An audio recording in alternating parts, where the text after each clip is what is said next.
ಎಲ್ಲರಿಗೂ ನಮಸ್ಕಾರಗಳು. ಈ ವಿಡಿಯೋದಲ್ಲಿ ನಾವು ಎರಡು ವಿಷಯಗಳ ಬಗ್ಗೆ ಮಾತನಾಡಲಿದ್ದೇವೆ. ಶಿಪ್ಪರ್ಸ್ ಹೇಗೆ ವಂಚನೆಗೊಳಗಾಗುತ್ತಾರೆ ಮತ್ತೆ ಆ ವಂಚನೆಯಿಂದ ಹೇಗೆ ತಪ್ಪಿಸಿಕೊಳ್ಳಬಹುದು ಎಂದು. ಲಾಜಿಕ್ಸ್ ಬೈ FR18 ನಿಮಗೆ ಮತ್ತೆ ಸುಸ್ವಾಗತ. ಶಿಪ್ಪರ್ಸ್ ಫ್ರಾಡ್ ಹೇಗೆ ಸಂಭವಿಸುತ್ತಿದೆ?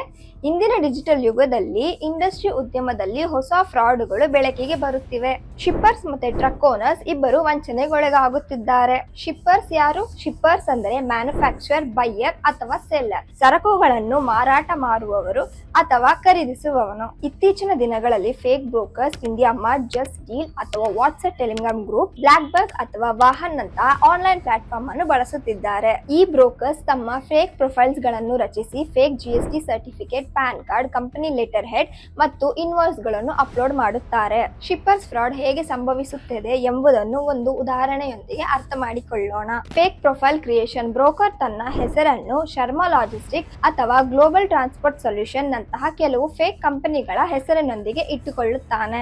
ಅವರು ಆನ್ಲೈನ್ ಪ್ಲಾಟ್ಫಾರ್ಮ್ಗಳಲ್ಲಿ ಅವರ ಡೀಟೇಲ್ಸ್ ಹಾಕ್ತಾರೆ ಮತ್ತು ಫೇಕ್ ಡಾಕ್ಯುಮೆಂಟ್ಸ್ ಅನ್ನು ಅಪ್ಲೋಡ್ ಮಾಡ್ತಾರೆ. ಅಟ್ರಾಕ್ಟಿವ್ ರೇಟ್ಸ್ ನೀಡಲಾಗುತ್ತಿದೆ. ಬ್ರೋಕರ್ ಶಿಪ್ಪರ್ಸ್ಗೆ ಕಾಲ್ ಮಾಡಿ, ಸರ್ ನಿಮಗೆ ಡೆಲ್ಲಿಯಿಂದ ಮುಂಬೈಗೆ ಲೋಡ್ ಬೇಕಾ? ನನ್ನ ಹತ್ರ 45,000 ರೂಪಾಯಿಗೆ ಒಂದು ಗಾಡಿ ಸಿದ್ಧವಾಗಿದೆ ಎಂದು ಕೇಳುತ್ತಾರೆ. ಶಿಪ್ಪರ್ಸ್ ಈ ದರವನ್ನು ಕಾಂಪಿಟೇಟಿವ್ ಆಗಿ ತೆಗೆದುಕೊಳ್ಳುತ್ತಾನೆ ಮತ್ತು ಒಪ್ಪಿಕೊಳ್ಳುತ್ತಾನೆ. ಫೇಕ್ ಡಾಕ್ಯುಮೆಂಟ್ಸ್: ಬ್ರೋಕರ್ ನಿಮಗೆ ಟ್ರಕ್ ಓನರ್ಸ್ ಡಾಕ್ಯುಮೆಂಟ್ಸ್ ಅಥವಾ ಫೇಕ್ ಎಲ್ಲರನ್ನು ಕಳುಹಿಸುತ್ತಾನೆ. ನೀವು ಅದನ್ನು ಎಲ್ಲ ನಿಜವೆಂದು ಭಾವಿಸುತ್ತೀರಿ. ಅಡ್ವಾನ್ಸ್ ಕೇಳಿ ಫ್ರಾಡ್: ಬ್ರೋಕರ್ ನಿಮ್ಮಿಂದ 10 ರಿಂದ 20,000 ಅಡ್ವಾನ್ಸ್ ಹಣವನ್ನು ಕೇಳುತ್ತಾನೆ. ಹಣ ಪಡೆದ ತಕ್ಷಣ ಟ್ರಕ್ ಅನ್ನು ಲೋಡಿಂಗ್ ಪಾಯಿಂಟ್ಗೆ ಕಳುಹಿಸುತ್ತಾನೆ. ಆದರೆ ಅವನು ಹಣ ಪಡೆದ ನಂತರ ಕಣ್ಮರೆಯಾಗುತ್ತಾನೆ.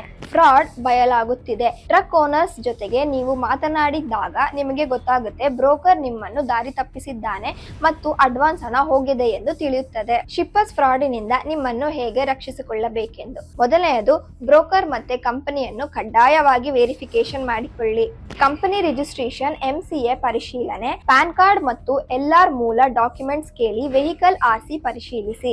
ಯಾವಾಗಲೂ ಟ್ರಕ್ ಓನರ್ ನೊಂದಿಗೆ ಡೈರೆಕ್ಟ್ ಆಗಿ ಮಾತನಾಡಿ. ಟ್ರಕ್ ಡ್ರೈವರ್ ಗಳಿಂದ ಟ್ರಕ್ ಓನರ್ ಗಳ ನಂಬರ್ ತೆಗೆದುಕೊಂಡು ಬ್ರೋಕರ್ ನೀಡಿದ ಡಾಕ್ಯುಮೆಂಟ್ಸ್ ಅನ್ನು ಪರಿಶೀಲಿಸಿ. ಟ್ರಕ್ ಲೋಡಿಂಗ್ ಪಾಯಿಂಟ್ ಅನ್ನು ತಲುಪುವವರೆಗೆ ಡ್ರೈವರ್ ಮತ್ತು ಟ್ರಕ್ ಅನ್ನು ಪರಿಶೀಲಿಸುವವರೆಗೆ ಅಡ್ವಾನ್ಸ್ ಪೇಮೆಂಟ್ ಅನ್ನು ನಿಲ್ಲಿಸಿ. ಟ್ರಾನ್ಸ್ಪೋರ್ಟರ್ಸ್ ಅವರ ಬ್ಯಾಂಕ್ ಅಕೌಂಟ್, ಕಂಪನಿ ಹೆಸರು ಎಲ್ಲ ಪರಿಶೀಲಿಸಬೇಕು. ಪರ್ಸನಲ್ UPI ID ಮತ್ತು ಪರ್ಸನಲ್ ಅಕೌಂಟ್ ಅನ್ನು ತಪ್ಪಿಸಿ. ಬ್ರೋಕರ್ ಟ್ರಾನ್ಸ್ಪರೆನ್ಸಿ ಹೊಂದಿರದಿದ್ದರೆ ಮತ್ತು ಅಡ್ವಾನ್ಸ್ ಪೇಮೆಂಟ್ ಗೆ ಒತ್ತಡ ಮಾಡುತ್ತಿದ್ದರೆ ಆ ಒಪ್ಪಂದವನ್ನು ತಕ್ಷಣವೇ ರದ್ದು ಮಾಡಿ. ಟ್ರಕ್ ಓನರ್ಸ್ ಮತ್ತು ಟ್ರಕ್ ಡ್ರೈವರ್ ಗಳೊಂದಿಗೆ ಡೈರೆಕ್ಟ್ ಆಗಿ ಕನ್ಫರ್ಮೇಶನ್ ಮಾಡಿಕೊಳ್ಳುವುದು ಫ್ರಾಡ್ ಇಂದ ರಕ್ಷಣೆ ಪಡೆಯುವ ಒಂದೇ ಮಾರ್ಗವಾಗಿದೆ. ಧನ್ಯವಾದಗಳು.